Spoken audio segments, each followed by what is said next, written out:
નમસ્કાર ખેડૂત મિત્રો, સૂર્યનારાયણનો આદ્રા નક્ષત્રમાં પ્રવેશ શેઠ સુદ 14 શુક્રવાર તારીખ 21/6/2024 રોજ થશે.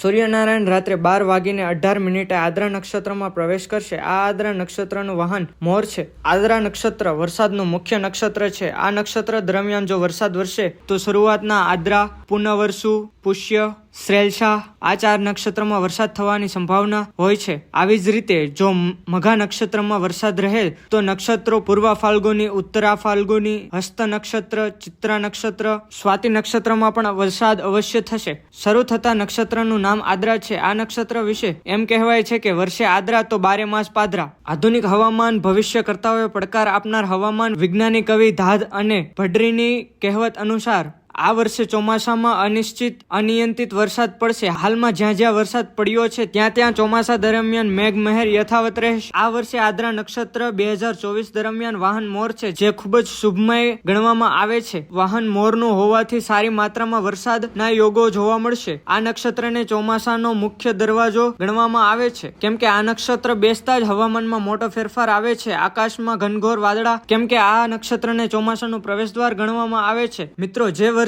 આદ્રા નક્ષત્રમાં વાવણી લાયક વરસાદ થાય તે વર્ષ લગભગ સારું જતું હોય છે. આવા દાખલા ભૂતકાળના ઘણા વર્ષોમાં જોવા મળ્યા છે. જે વર્ષે આદ્રા નક્ષત્રમાં વરસાદ ઓછો પડ્યો છે તે વર્ષ લગભગ નબળું રહ્યું છે. એટલે જ આદ્રા નક્ષત્રમાં જો વરસાદનો રાઉન્ડ મોટો જોવા મળે તો તે વર્ષ લગભગ 12 આની જા 14 આની જેટલું સારું હોતું હોવું છે. ખેડૂત મિત્રો માટે સારા સમાચાર. હવામાન નિષ્ણાત અંબાલાલ પટેલની આગાહી રાજ્યના ખેડૂતો માટે સારા સમાચાર છે. તેમણે કહ્યું કે આગામી 48 કલાકમાં રાજ્યમાં ચોમાસું સક્રિય થશે. 17 થી 22 જૂનમાં રાજ્યમાં સારા વરસાદની આગાહી છે. ભારે પવન અને ગાજવીજ સાથે વરસાદની આગાહી છે. કાચા મકાનોના પતરા ઉડી જાય તેવા પવન ફૂંકાશે. 21 થી 25 જૂન રાજ્યમાં સાર્વત્રિક મેઘમહેર જોવા મળશે.